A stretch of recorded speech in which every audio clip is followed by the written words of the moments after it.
யாக்கோபு 4வது அதிகாரத்தில் 13வது வசனத்தில், மேலும் நாங்கள் இன்றைக்கு அல்லது நாளைக்கு இன்ன பட்டணத்திற்கு போய் அங்கே 1 வருஷம் தங்கி வியாபாரம் செய்து சம்பாத்தியம் பண்ணுவோம் என்கிறவர்களே கேளுங்கள். எல்லாம் சொல்லுவாங்களே, நான் நாளைக்கு இதை பண்றேன் இன்னும் 1 வருஷத்துல. இப்ப நிறைய பேர் வாழ்க்கையே கனவு உலகத்துல தான் வாழ்ந்துக்கிறாங்க.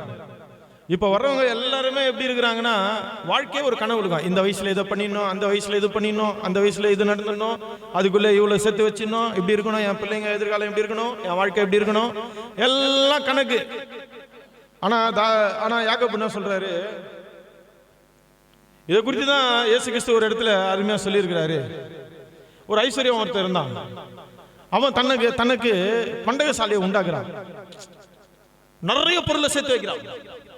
அந்த ஐஸ்வர்யம் அவனுக்கு தேவையான எல்லாவற்றையும் சேர்த்து வச்சுட்டு அவன் சொல்றான், என் ஆத்மாவே, உனக்காக அநேக பொருளை நான் சேர்த்து வச்சேன், இனி சந்தோஷமா நீ என்ன செய், இளைப்பாரு அப்படின்ட்டு. அப்போ சத்தம் கேக்குது, மூடனே, இன்று ராத்திரியில உன் ஆத்மா உன்கிட்ட இருந்து எடுத்துக்கொள்ளப்படுமே, நீ என்ன செய்வ?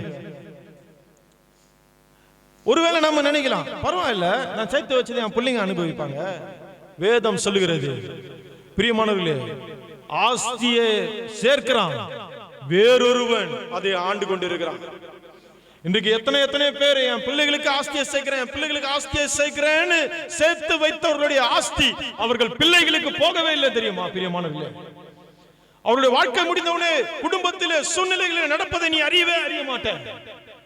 உனக்கு பின்னாடி வருவதை நீ அறியவே மாட்டேன்.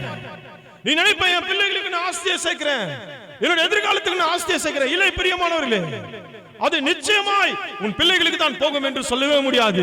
தேவனுடைய கிருபை இல்லாவிட்டால் அது என்ன வேணுமானாலும் நடக்கும். அப்படிதான் இன்றைக்கு அநேகர் ஆஸ்தியை சேர்க்கிறாங்க, ஆனால் அந்த ஆஸ்தியை வேற ஒருத்தன் ஆட்சி செய்து கொண்டிருக்கிறாங்க. இன்னைக்கு அநேகர் பணத்தை சேர்க்கிறாங்க, அந்த பணத்தில் வேற ஒருவன் வாழ்ந்து கொண்டே இருக்கிறான். பிரியமானவர்களே, அதனால்தான் யாக்கோபு இப்படி சொல்றாரு, மேலும் நாங்கள் இன்றைக்கு அல்லது நாளைக்கு இன்ன பட்டணத்திற்கு போய் அங்கே 1 வருஷம் தங்கி வியாபாரம் செய்து சம்பாத்தியம் பண்ணுவோம் என்கிறவர்களே கேளுங்கள். உங்க மனக்கண்ணிலே, உங்க மூளையிலே, உங்க சொந்த புத்தியிலே, நான் இப்படி இருந்துருவேன், அப்படி இருந்துருவேன், நாளைக்கு இதை செய்திருவேன், நான் இந்த வருஷத்துல இதை சம்பாதிச்சிருவேன், இவ்வளவு இது பண்ணிருக்கிறேன், அவ்வளவு போட்டிருக்கிறேன். பிரியமானவர்களே, நாளைக்கு நடப்பது உங்களுக்கு தெரியாது. நாளைக்கு நடப்பது நமக்கு தெரியாத போதே இவ்வளவு ஆட்டம். நாளைக்கு நடப்பது என்னன்னே தெரியாதப்பவே இவ்வளவு ஆட்டானா பாத்துக்கோங்க. எல்லாருக்குமே தெரியும் நம்ம கண்டிப்பா ஒரு நாள் சாக போறோம். ஆமென். ஆனா சாக போறோம்னு தெரிஞ்சா என்ன ஆட்டம் பாத்தீங்களா? சாக போறோம்னு தெரிஞ்சா அடங்குறோமா? எப்படியும் சாக போறோம், ஆனா கூட என்ன செய்யறது இல்ல, அடங்குறதே கிடையாது. அதனாலதான் தேவன் நம்முடைய வாழ்க்கையில மரணம் என்கிற ஒரு விஷயத்தை வைத்திருக்கிறார். எல்லா மனுஷருடைய கொட்டங்களும் அங்கு அடங்குகிறது. பிரியமானவர்களே, நீ எவ்வளவு பெரியவனாய் நீ இருந்தாலும் அங்க நீ சரண்டர் ஆகிதான் ஆகணும். அங்க நீ விழுந்துதான் ஆகணும். நாளைக்கு நடப்பது உங்களுக்கு தெரியாதே. உங்கள் ஜீவன் எப்படிப்பட்டது? கொஞ்ச காலம் தோன்றி பின்பு தோன்றாமல் போகிற புகையை போல் இருக்கிறது. புகை எப்படி இருக்கும்? கொஞ்ச நேரம் தான் புகை நம்ம கண்ணு முன்னாடி இருக்கும், அதுக்கப்புறம் அது எங்க போயிடும்? அதே போலதான் அவனோட வாழ்க்கை.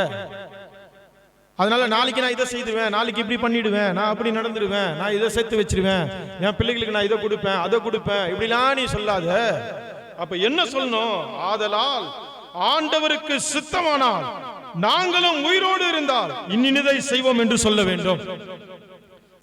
ஆண்டவருக்கு சித்தம் இருந்தா, நான் ஒருவேளை உயிரோட இருந்தா இது செய்யறேன்ப்பா. என்ன அடிக்கடி கேட்பாங்க, பிரதர், ஏன் பிரதர் எப்போ பாரு மரணத்தை பற்றியே பேசுறீங்க, எப்போ பாரு சாவறதை பற்றியே பேசுறீங்க, என்னப்பா சீக்கிரமா மறிக்கணும், சீக்கிரமா சாகணும், ஏன் இப்படி பேசுறீங்க? பிரியமானவர்களே, இந்த வசனத்தை புரிந்ததுனால பேசுறோம். ஆண்டவருக்கு சித்தம் இருந்தா மட்டும்தான் நம்ம இங்க இருக்க முடியும். ஆமென் சொல்லுவோமா? ஆண்டவருக்கு சித்தம் இருந்தா மட்டும்தான். நீ ரொம்ப நாள் வாழணும்னு நினைச்சா கூட வாழ முடியாது. நீங்க ரொம்ப நாள் இப்படி இருக்கணும்னு நினைச்சாலும் இருக்க முடியாது. ஆண்டவருக்கு சித்தமானால் நாங்களும் உயிரோடு இருந்தால் இன்னிதை செய்வோம் என்று சொல்ல வேண்டும்.